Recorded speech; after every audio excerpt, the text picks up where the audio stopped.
ಬೆಳಗ್ಗೆ 6 ಗಂಟೆಗೆ ಎದ್ದೇಳಿ ದೇವಸ್ಥಾನಕ್ಕೆ ಹೋಗಿದೆ. ಯಾವ ದೇವಸ್ಥಾನ ಅಂತ ನೀವೇ ನೋಡಿ. ಎಲ್ರಿಗೂ ನಮಸ್ಕಾರ, ಬೆಳಗಿನ ಶುಭೋದಯಗಳು. Welcome back to Jayanth Raj ಬ್ಲಾಗ್ಸ್ಗೆ ಸುಸ್ವಾಗತ. ಮಿನಿ ಬ್ಲಾಗ್ಗೆ ಸುಸ್ವಾಗತ. ಏನಪ್ಪ ಅಂದರೆ ವಿಷಯ, ಬೆಳಗ್ಗೆನೇ ಎದ್ದು ಹಾಗೆ ಫ್ರೆಶ್ ಅಪ್ ಆಗಿ ಹಾಗೆ ಬೆಡ್ ಎಲ್ಲ ಕ್ಲೀನಾಗಿ ತಿಕ್ಬಿಟ್ಟು ಹಾಗೆ ಸೀದಾ ಸ್ನಾನಕ್ಕೆ ಕೊಟ್ಟೆ ಗುರು.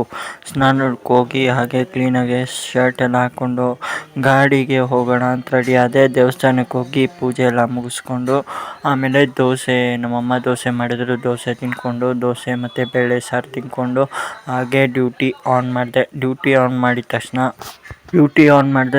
ಶರ್ಟ್ ಹಾಕ್ಕೊಂಡು, ಕಾಕಿ ಶರ್ಟ್ ಹಾಕ್ಕೊಂಡು ಡ್ಯೂಟಿ ಆನ್ ಮಾಡಿದೆ. ಡ್ಯೂಟಿನೇ ಬಿಡ್ತಿಲ್ಲ ಗುರು. ಆಮೇಲೆ ಅಮ್ಮ ಅವ್ರು ಹೇಳಿದ್ರು ಹಾಸ್ಪಿಟ್ಲಿಗೆ ಕರ್ಕೊಂಡು ಹೋಗು ಅಂತ. ಹಾಸ್ಪಿಟ್ಲಿಗೆ ಕರ್ಕೊಂಡು ಹೋದೆ. ಆಮೇಲೆ ಹಾಸ್ಪಿಟ್ಲಲ್ಲಿ ಕೆಲಸ ಆಗಿಲ್ಲ, ಅದಕ್ಕೆ ಸೀದಾ ಡ್ಯೂಟಿ ಆನ್ ಮಾಡಿಕೊಂಡು, ಡ್ಯೂಟಿ ಆನ್ ಮಾಡಿದ ತಕ್ಷಣ ಫಸ್ಟು ಬಿತ್ತು Victoria layout, Victoria 4th cross ಲೇಔಟಲ್ಲಿ ಬಿಟ್ಬಿಟ್ಟು ಹಾಗೆ ಸ್ವಲ್ಪ ಹೊತ್ತು ಕೂತಿದ್ದೆ. ಡ್ಯೂಟಿನೇ ಬಿದ್ದಿಲ್ಲ ಗುರು.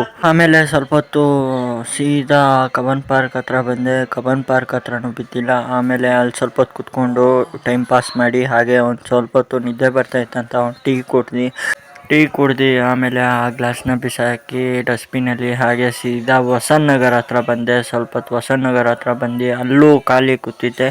ಆಮೇಲೆ ಯಾವುದೋ ಬಿತ್ತು ಬೊಮ್ಮಸಂದ್ರ ಹತ್ರ ಬಿಟ್ಬಿಟ್ಟು ಡ್ರಾಪು, ದೊಡ್ಡ ಬೊಮ್ಮಸಂದ್ರ ಬಿಟ್ಬಿಟ್ಟು ಆಮೇಲೆ ಇನ್ನೊಂದು ಬಿತ್ತು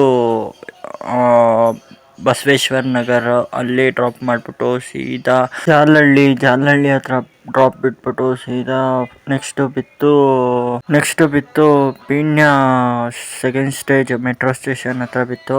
ಆಮೇಲೆ ಅಲ್ಲಿಂದ ಸೀದಾ ಮನೆ ಕಡೆ ಬಂದೆ. ಖಾಲಿ ಹಾಸ್ಪಿಟ್ಲ್ ಹತ್ರ ಹೋಗಿದ್ದೆ. ಸ್ವಲ್ಪ ನಮ್ಮ ತಮ್ಮನಿಗೆ ಹುಷಾರಿರಲಿಲ್ಲ, ಅದಕ್ಕೆ ಎಲ್ಲ ಕ್ಲೀನಾಗಿ ತೋರಿಸ್ಕೊಂಡು ಆಮೇಲೆ ಸೀದಾ ಗಾಡಿನ ಶೆಡ್ಗೆ ಹಾಕ್ಬಿಟ್ಟು ಹಾಗೆ ಸೀದಾ ಮನೆ ಹತ್ರ ಬಂದೆ. ಮನೆ ಹತ್ರ ಬಂದ್ಬಿಟ್ಟು ಎಲ್ಲ ರಿಪೋರ್ಟ್ ಎಲ್ಲ ನೋಡಿದೆ. ಎಲ್ಲ ನಾರ್ಮಲ್ ಇತ್ತು ಅಂತಲೇ ಹೇಳ್ಬೋದು. ನೀವೇನಾನ ಇದ್ದರೆ ಕಮೆಂಟ್ ಮಾಡಿ.